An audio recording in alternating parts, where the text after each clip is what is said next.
Hi, I'm Sherwin Gooch. Welcome back to High Tech Heroes. We're talking with Jef Raskin today, and now he's going to tell us about inventing the Macintosh. So Jeff, how did the Macintosh come about? At that time at Apple, this is talking about 1979, September of 1979. The projects that were in the works was the Apple III, with the Apple III and the Lisa. And I went to Mike Markle and I said that I didn't think that the Apple III had technical pizzazz to take us into the future, and I thought that Lisa was going to be overpriced and too slow. And so I proposed this thing which I called Macintosh, which I named after my favorite variety of apple, and changed the spelling so we wouldn't have a conflict with Macintosh Labs. And oh yeah, who used to make stereo equipment, right? Still do. And so I wanted something that would be small, be a lot easier to use than anything that was then available, and relatively inexpensive. My interest has always been on making things easy to use, pleasant to use, and instead of having the focus that most people in the Valley did at the time of using the latest processor or the latest memory chip, that's what people talked about, this processor, that processor. Actually, Hud and I, the director and I, were at Atari at the time, and we were there stuck building 6502 machines, and we got some photos of the inside of a Macintosh, and we more or less all quit because we thought, well, at least these guys have gone up to 16 bits. But so how did the one-button mouse come about? Well, in the early 70s, I was a visiting scholar at Stanford's Artificial Intelligence Lab, and I had an honorary beanbag chair over at Xerox PARC. And I saw what they were doing there. I thought a lot of it was really, really great. The bitmap screens, and they had this 3-button mouse. And I couldn't keep track of which button was which. Yeah, I still can't. And so when I came to create the Macintosh project, I thought a lot about how we could make it easier to use, and I realized you could do all the things you had to do with a 1-button mouse. It took me a while to convince people it was possible, but eventually we did.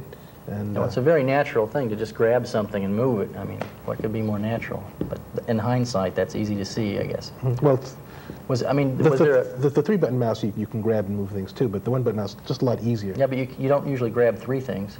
No. Or, you know, I guess, was there a flash or some time that it just came to you that you can do it with 1 button, or you tried? Or? It was something that I've been working on for a long time. I said, we have a 3-button mouse, too hard to use. Can I make it with 2 buttons? Yeah. Can I make it with 1 button? Can I make it with no buttons? Oh, yeah. I know how to make it with no buttons, but I couldn't convince anybody. I had a similar experience at RCA. They had a remote that had 68 buttons, and the next one was going to have 83. And they said, that's too many, so I built a 1-button remote for them, and they said, that's not the way we do things. And I said, well, that was the point. Anyway, so I guess you have something about floppy disks, too.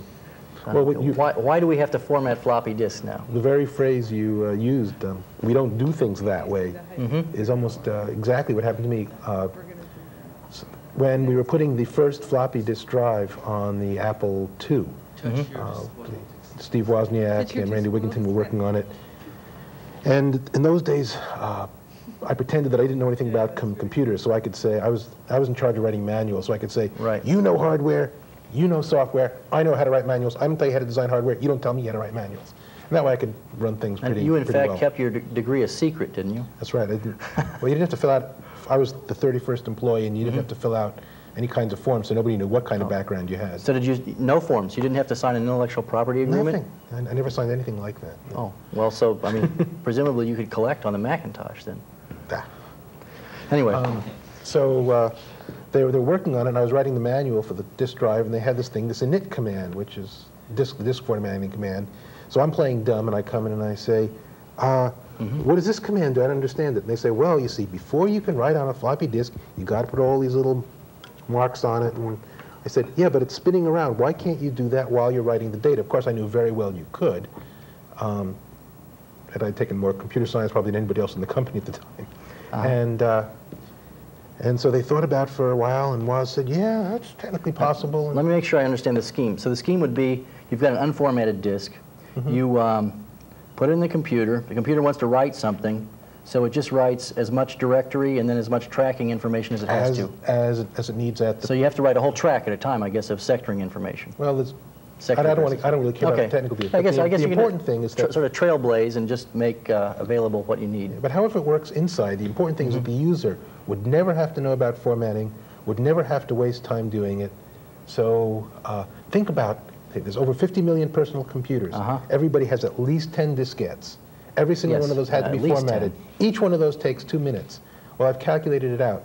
And if you took all that person power that's been wasted on formatting diskettes, you could have 10 more pyramids in Egypt. I mean, there's all kinds of things could have been done. It's a great waste of time.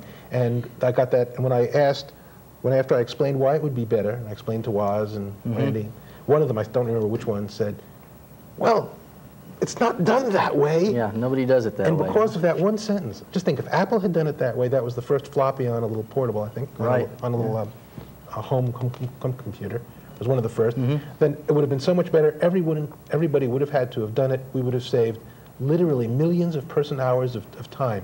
But just because of the it's not done that way syndrome, people have had to format disks. Well, it's certainly taken a lot of my time. Now, a lot of people think that Macintosh is really great, though, because of the graphical user interface. Now, you in fact brought a Macintosh with you. Is there something special about this Macintosh? Yeah, it's the millionth Macintosh. It was given to me, I think, March 17th.